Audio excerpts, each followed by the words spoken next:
Hello to the chicos and hello to the chicas. In today's video, I'm going to talk and demonstrate, talk about and demonstrate how to find tactics in chess games. A lot of club level players, amateur players complain that, when they are solving puzzles, they know that they're supposed to find a puzzle or a tactical solution. So they are guided, they are helped.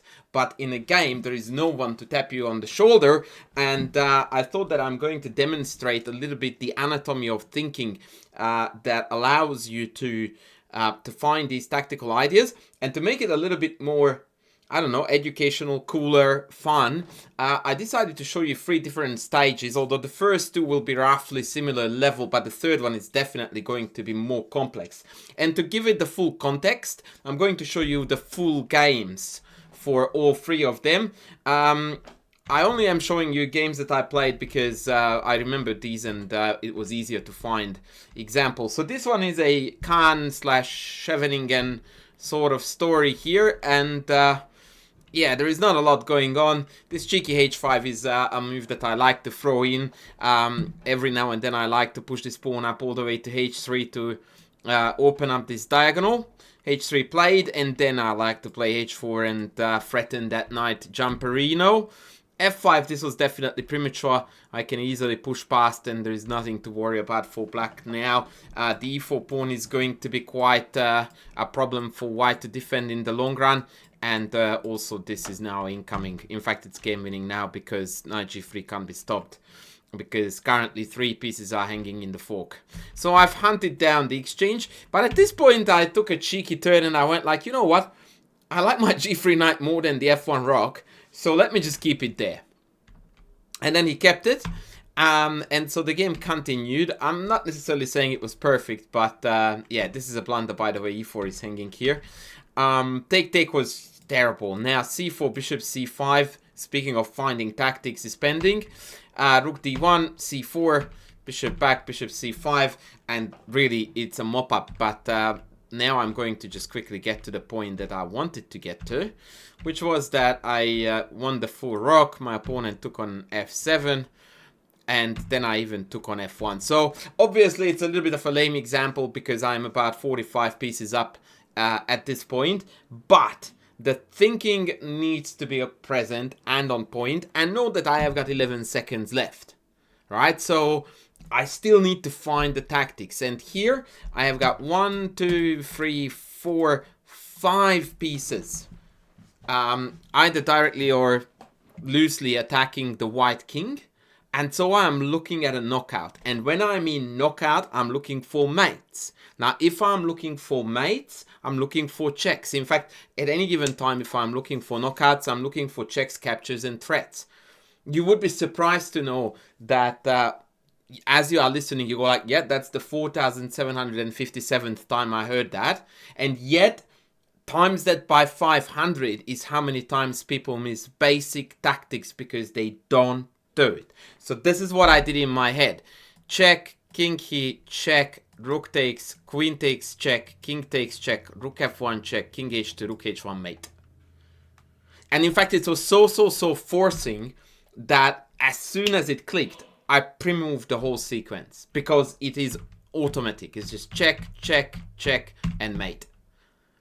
And there is absolutely no excuse in my book for not finding, above a certain level, a checkmate sequence with checks all the way, right? So this is the easy one, the very easy one. You have got 5,000 pieces pointing at your opponent's king.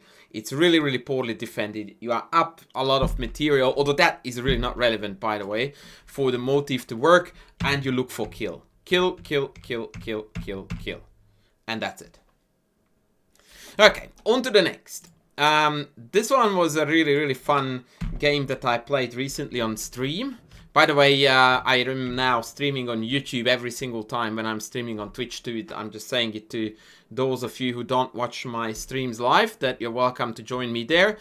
And I love to throw in the occasional modern defense slash spirits. Black is already better here, by the way. White misplayed its opening very badly. And e5 was a very serious mistake. Knight d5. And as soon as I played knight d5, my brain went like, Wait, let me... Yeah, that's it. Knight c3. And I can't explain this to you any better than the way I'm saying. That as soon as I put it here, I am homing in on this check. It hits king, it hits rook. The fact that it hits the rook is actually perfectly relevant because what I really want is a mate. And after bc, bc, I have an open file and a mate pattern already on the go. So as soon as I played knight d5, before my opponent even played a move, I was already considering the various variations around knight c3. Now what makes this a touch harder, and actually I would like to challenge you here to try to work out the winning line after knight c3, bc, bc, queen c1. I'm curious how you go. So pause the video, work out how you win after knight c3, bc, bc, queen c1. Okay, so here comes the big reveal. I don't know how many people, but I'm sure that some would have thought that the easiest win here is rook b2. Rook b2, and they thought that it's mate on a2 and they have to give up the queen, which is not true. After rook b2, you absolutely must see bishop c4. And consider your calculation to be failed if you haven't found it, because then you didn't see, you thought you were giving a mate when you are not.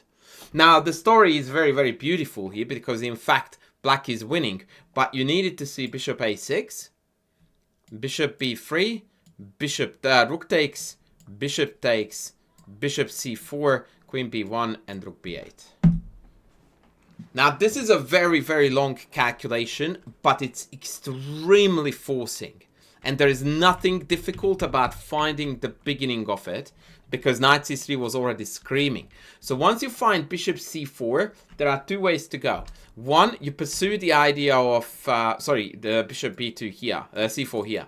You pursue this idea, or if you spot it, like I have in the game, then you start thinking, and you need to do that, by the way, here, about how to prevent bishop c4. And so here I went knight c4, bc, bc. I calculated all of this before I went in, by the way, and knight e5. The idea behind this sacrifice is to allow bishop e6 next, which obviously cuts out bishop c4. A really cool idea. Here I even calculated, because that's why it's best, what happened actually in the game. Take bishop e6 and d5, shutting down the bishop's diagonal. And then I considered that after cd, there's simply no way to stop d4 next. Like, absolutely doesn't matter what white does. My next move is d4. This is how far I calculated, and I called it off here. The game ended like this. d4, a3, rook b2. It's suboptimal. I missed queen d5 here. But of course this is forced mate 2. Take, take, take. Check. Check. And mate. So if you really want to take it apart, what you want to see here in this puzzle is that you are definitely committed to knight c3.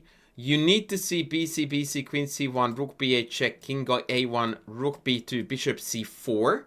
And then you need to choose one of the two possible paths. Whether you pursue that line and you go with bishop a6, rook a2, or whether you start thinking that maybe I can do something to prevent bishop c4, and then you find knight e5, and then you calculate rook b2. Either or, this had an abundance of beautiful tactical ideas, but the position just reeks winningness, for the want of a better word, right? So you are almost forced to find it because knight c3 is begging to be played. Now the wealth of tactical ideas afterwards is, in my mind, is a reward, right? For many it's a burden because you go like, oh damn, bishop c4 and I don't have a forced mate. Whereas if you are a little bit more experienced, you know that this is winning, and in fact it's gonna be fun too. But I think that because of the complexity and the depth and the fact that it wasn't an outright forced mate with check, check, check, check, check, this was a little bit harder. Now I'm going to show you the third one, and this I think is going to be the one that is going to hit the hardest, and it's going to also demonstrate why chess is hard. So here I'm going to really break things down because I very much want you to follow here the thought process, because this is also something that low-rated players very often are guilty of, namely that they do not keep score during the game, by which I mean not that they don't write down the moves, but they tend not to regularly evaluate their position and have an honest talk with themselves. Am I winning? Am I losing? Am I better? Am I worse? So let's go. So my opponent played f5. Obviously, I don't have question marks popping up on my screen. But I immediately went like, whoa, man, that looks weird. So I went like, okay, I will castle, which was, by the way, ironically or fittingly best move, c4. Again, I'm like, dude, what? Oh, sorry, I just cleared all analysis because I didn't want to, I can't clear the analysis. Remove annotation. Okay. No, doesn't work. Anyway, I pulled back. The engine wanted me to come back to e2. I would go back to c2 every day of the week. Anyway, knight h6, third move in a row, although this I actually found logical because the knight had to develop somewhere. f7 is decent. Played b3, he took, I took back, knight f7, I played c4. Now, by now, I felt extremely happy about my position, which if I want to give you numerics, I would have put it somewhere between 1 to 2, but yeah, somewhere around that, maybe halfway through. Now, after take, that in my head went up to at least 2. Bishop e7, knight c3 played, a6 played. And at this point, I started to think to myself, having that at least +2 in my head, I should have something here. Right? And then I started thinking. The first thing that I noticed is that I had knight b5. But I thought to myself that it doesn't really accomplish too much after queen b8, so I just put it aside. Then I noticed d5. Or rather, I considered d5. That is capturable on e5. Again, I didn't quite see an immediate win there. And I almost played a tame-ish move. But then something in me kept on telling me to keep pushing, keep looking, keep looking. And you wonder what it is. And I figured out that there's a combination of things here that allowed me to keep looking. And that was exactly it. That I had a very annoying knight b5 jump. I have a d5 push. The opponent's king is stuck in the middle. And they are about to castle next. So there was an urgency to look for something decisive here. Now the move I played, according to the engine, is the best, but I think it's completely beside the point. In fact, to some degree, I'm upset that I didn't see the fact that after d5, knight e5, knight b5 is complete carnage. Like, it is absolutely game over. Takes, I take back, let's say the queen, I don't know, drops back. And no, actually I will go back to b8 to hang the knight on b5, it's more instructive. Take e6. Bishop takes e6 and bishop f4 and the game is over. And this is exactly what I really wanted to show you. That when you have a position like this, you should not chicken away from losing this pawn at all. As a matter of fact, you should get excited about the prospect of losing it because you want to open fast diagonals. And so you keep looking. I stopped looking here, which was my grave error. It was a huge mistake to stop looking here. Knight d4 is also, by the way, borderline winning here. Because after takes now, the knight comes in and this is absolutely terminal. Take, bishop a3. And again, we managed to blast the whole position open. Open e-file, open diagonal, king stuck in the middle. So I actually failed this a little bit. But thank God, because if I gave up on d5, I still kept on looking for aggression. And I landed on knight d5. And this is also winning and this is also decisive. And the idea again is the exact same. That I'm better developed, my pieces are better coordinated, my opponent's king is in the middle. This is the time to strike.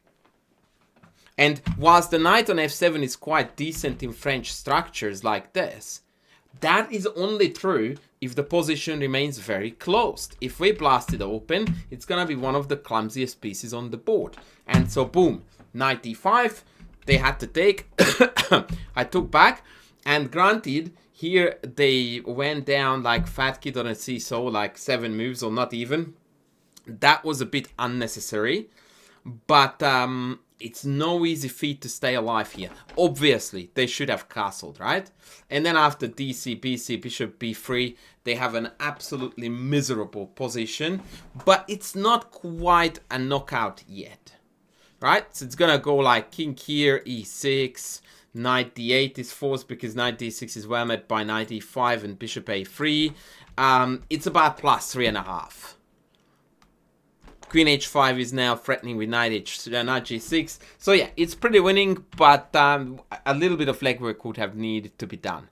My opponent, however, played knight d8, and now it's Dunsky. d6, and exactly what we wanted is happening. That we have got open files, open diagonals, open diagonals.